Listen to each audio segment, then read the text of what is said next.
Hi, my name is Alfred Obiora Uzokwe. I'm an architect and civil engineer by profession. My presentation is captioned "To Tame Flooding and Erosion, Nnewi Must Go Back to Basics." Nnewi is a town located in the southeastern portion of Nigeria in Africa. So naturally you might ask, what informed the choice of the town of Nnewi for this presentation? Well, I'm originally from Nnewi, from the town. Besides, flooding and erosion have taken a critical and dangerous path in the town of Nnewi. It truly deserves and needs to be addressed squarely and head on. When I lived in Nnewi, I designed several buildings constructed there and elsewhere. That was before I departed for the United States.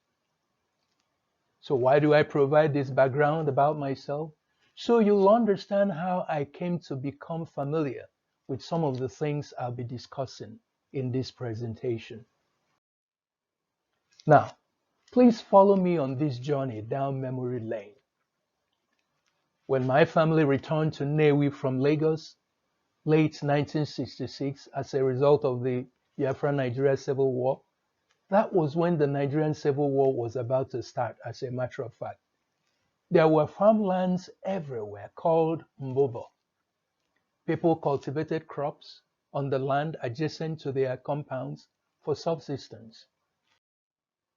When it rained, the farmland soaked up all the stormwater, or most of it, leaving very little as runoff.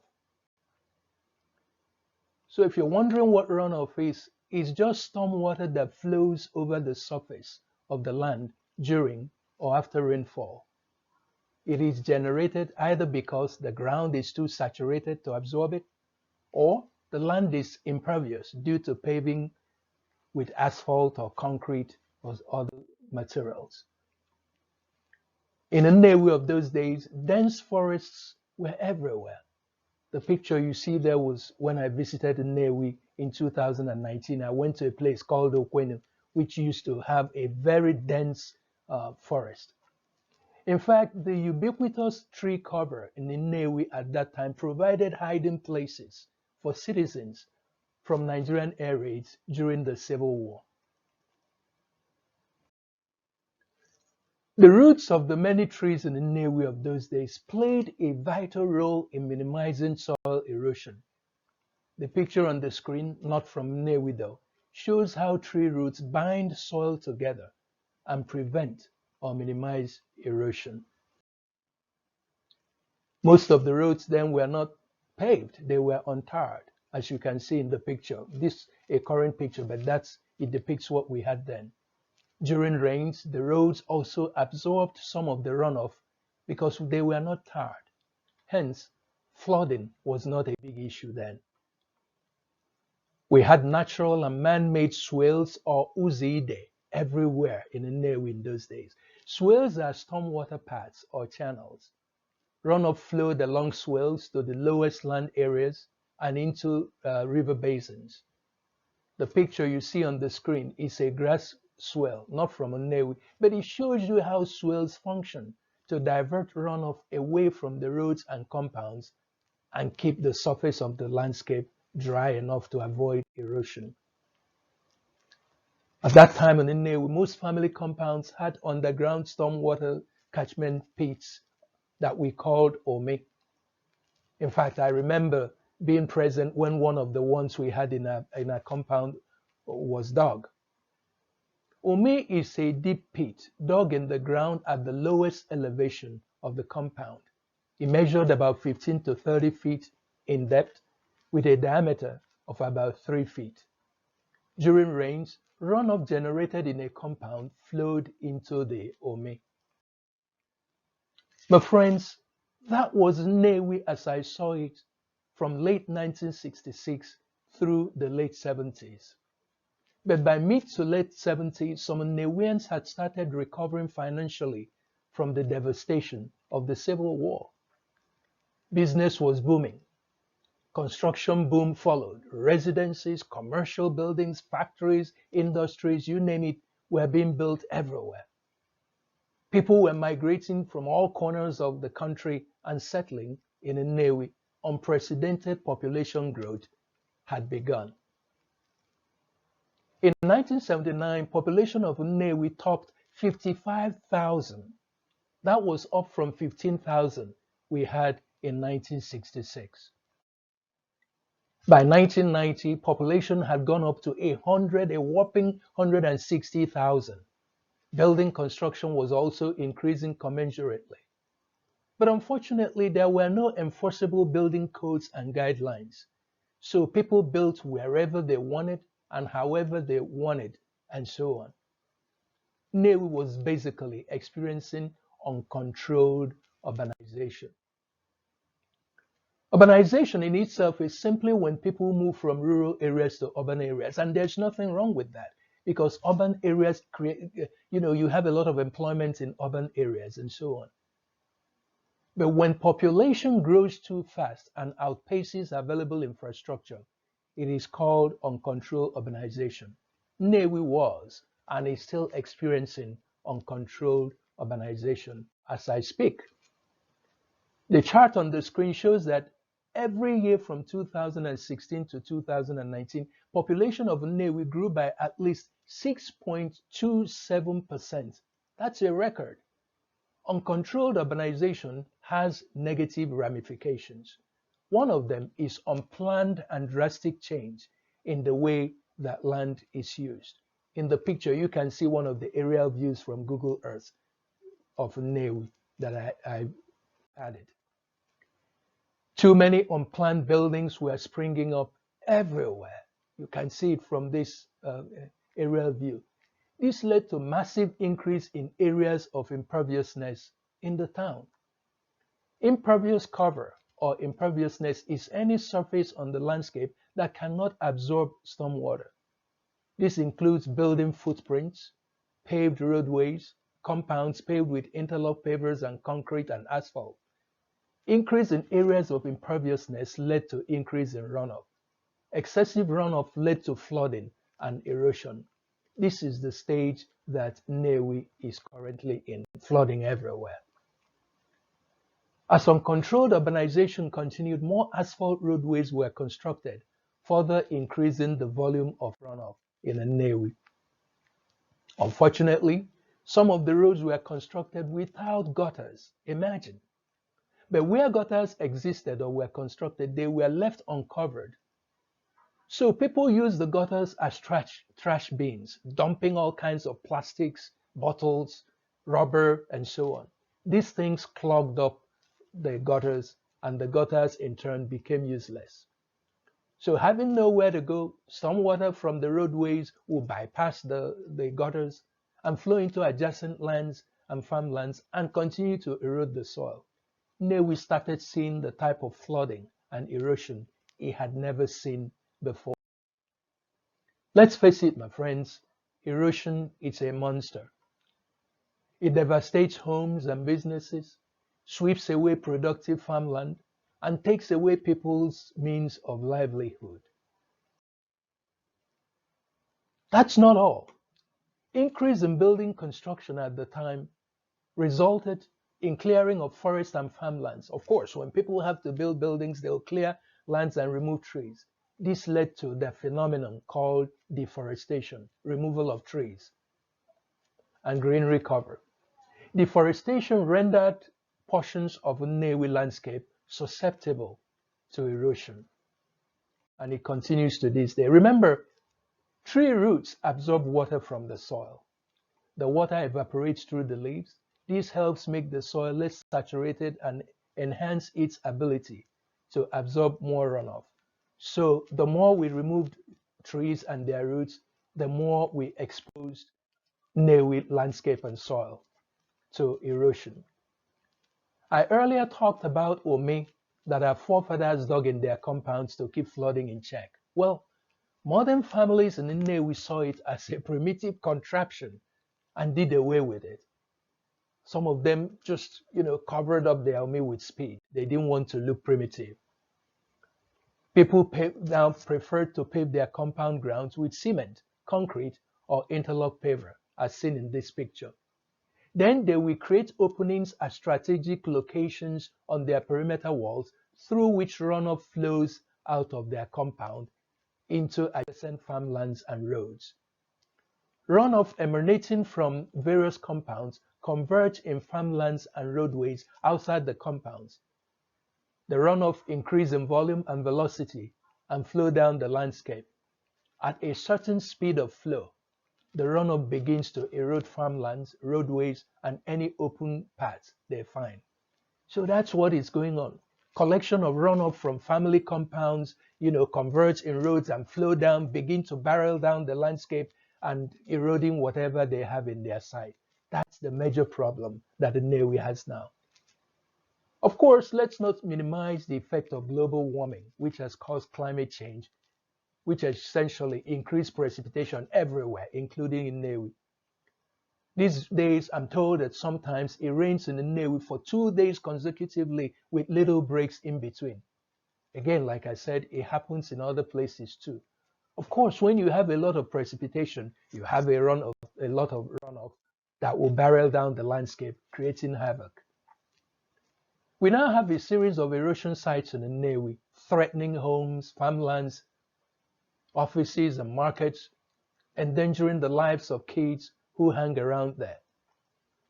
Stormwater simply has nowhere to go. In the picture, you see a visit I made to one of the erosion sites called 100-Foot Road. It has now been remediated a little bit, but I got there, I was shocked at what I was seeing, the effect and devastation of runoff and erosion. And the biggest thing is you get there, you see kids hanging around buildings that are almost, coming down, and you say, this is unsafe, this should not be happening. So having identified some of the problems in the Nnewi with respect to flooding and erosion, let's talk about solutions. Granted, we cannot at this time start demolishing buildings that have been there for a long time, but we can go back to doing some of the things that our forefathers did to forestall erosion. It looks like they were wiser than us. The first step, though, is to control generation and flow of runoff. If you don't control the generation and flow of runoff, then any attempt to try to repair current erosion sites will amount to nothing. So the first thing I would suggest is mandate that every paved compound in the Nnewi must construct underground catchment basin. During rains, runoff will flow into the catchment basin and slowly infiltrate into the ground inside that compound. It should be an offense for any compound to release runoff into the streets of farmland. This will act like the Ome that our forefathers have. And if you do it, control runoff that flow out of compounds, you'll be halfway to solving this problem. Number 2, clear trash from all open gutters. Cover the gutters with pavement slabs. This way, people will not be dumping trash into it. Since we cannot legislate morality, we have to do something to put people in check. Provide graded openings at intervals along the gutter for stormwater to be flowing into the gutters and to give opportunity for cleaning out the gutters also. And one thing I have to say, I've seen situations and places in Nnewi where the gutters seem very small. After a couple of minutes of rain, the gutters are already full. That means that it was not sized properly. The next thing is to reclaim swales or uzide where possible and penalize anyone that constructs buildings over swale. All the swales, I used to know where we had swales in the Nnewi by heart when I was growing up. But then when I came back from the United States, I saw that most of the swales, buildings had been constructed over them by people. When you ask why, they tell you it's their land, so they can do what they want with it. That is wrong. The next thing is to mandate afforestation. Since we cut down trees to construct buildings, it means that you have to now, if you have to cut down trees to construct any building, be it commercial or residential, then you have to plant the same number of trees somewhere else. That way, we will not continue to lose trees. The next is to construct retention and detention ponds at strategic locations. A detention pond is basically a big ditch dug in the ground in the lowest point of an area. The ditch is sometimes lined with stone or grass. During rains, stormwater flows into the pond and slowly infiltrates into the ground. The pond detains and infiltrates rainwater that will otherwise become runoff. Detention ponds must be maintained, though, to make sure that they do not keep stagnant water there for long, because if they do, they'll become mosquito dens, and we know what. Now, how do we fix already existing erosion sites in the Nnewi? We will get to that, but remember, every erosion site is unique in morphology, soil type, and so on. So each remedial action that I recommend must be tailored to suit the particular site. You have to test the soil to see what kind of soil it is to know exactly what to do. There is no one size fits all. So one of the first things to do is use gabion baskets to stabilize erosion ditches. Erosion gullies worsen if soil on the sides of the embankments are unstable and continue to slough into the ditch. The embankments can be stabilized with gabion baskets. Now, what are gabion baskets? You can see that sample example in the picture. Gabions are rectangular wire mesh baskets filled with rock. Simple. They are carefully stacked on slope sides to halt embankment soil from caving into the erosion gully. The next is to use ripraps or graded rock. Ripraps also stabilize gullies. Ripraps are large stones placed on the surface of slopes. They are interlocked together to stabilize the soil. Rocks must be large enough to stay in place when water is flowing fast. As I noted earlier, they minimize erosion of gully embankments, which is the problem. Next is to plant vegetation on slope sides. The roots of vegetation, like we discussed, stabilize soil and helps to prevent erosion. So if you plant vegetation and it holds, it's going to prevent or minimize erosion. The next is to install soil nails. This involves drilling into the soil and placing a series of steel bars called soil nails deep into the earth. The nails are capped at the surface with a facing. This helps to hold the soil in place. Soil nailing helps to prevent slope failure. So essentially, most of the effort that is being done here is to where you have an existing erosion ditch to make sure that more of the embankment or the sides are not sloughing into the ditch and being carried away. The next is to install erosion control matting and geotextile on the sides of the slope. Geotextile is simply like cloth material that is thick and woven. They help to prevent the sides of the ditch from collapsing. You simply spread them there, tie them down with pins and things like that. They increase soil stabilization, decrease erosion, and allow vegetation to grow. And once vegetation starts growing, the embankment becomes more stable. The next is to install concrete chute drains. Some erosion channels are very steep. I remember when I went to the 100-foot road, if you stand on top of it, several feet down. So when runoff flows through them or steep sides, the force of flow erodes more soil and worsens the situation. So chute drains conduct runoff down a slope face and discharges the water to a stable outlet area without causing further erosion. The next is to install check dams. One of the biggest factors that worsen erosion is speed of flow. If the speed of flow is fast, the erosive strength of the runoff is greater. One of the ways to combat it is to slow down the speed of flow. Check dams are a series of small dams or stones placed across or constructed across a ditch or gully. See the picture there at intervals. They slow down velocity of water flowing through the ditch and minimize erosion.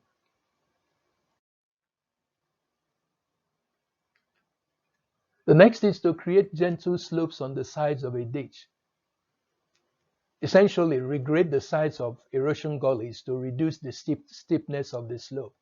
The less steep the slopes are, the less susceptible they are to sloughing off. This reduces the velocity of flow into the gully and minimizes more soil erosion on the ditches. In closing, let me just say this. We all have a sacred obligation to bequeath to our children a great and erosion-free Nnewi.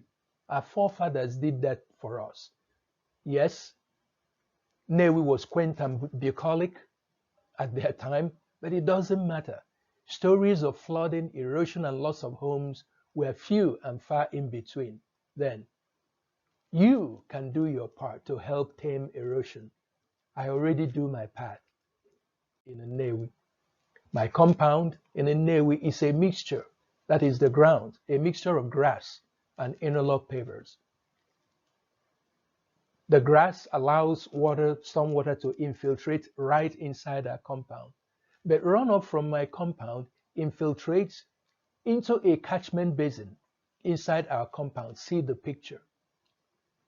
The grated opening you see there is an inlet into an underground storage basin, sort of catchment basin. When it rains, all the runoff from our compound flow into this ditch and then slowly start infiltrating into the ground.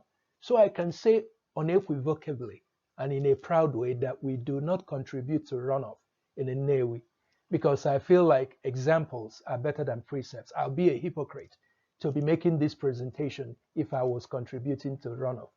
So I say to you, ladies and gentlemen, after listening to this presentation, think deep, say to yourself, what can I do to help? If you go to Nnewi today, sometimes in the rainy season, you see all these beautiful mansions, great mansions, but no road to get to them. You see people driving Rolls Royce and, splattering in muddy roadways and so on and so forth. Why? Because of erosion, because of flooding, because of poor road construction, because of potholes, because of inadequate gutters, and so on. What I'm hoping is that you will make this video viral. Send it to all the people that matter. In Nnewi, in Anambra State, in Imo State, Abia State, Enugu State, Ebonyi State, all the states in Nigeria, so that we'll begin to do the needful to make the environment livable for our friends, our family, and ourselves. This is Alfred Obiora Uzokwe presenting. Thank you for listening.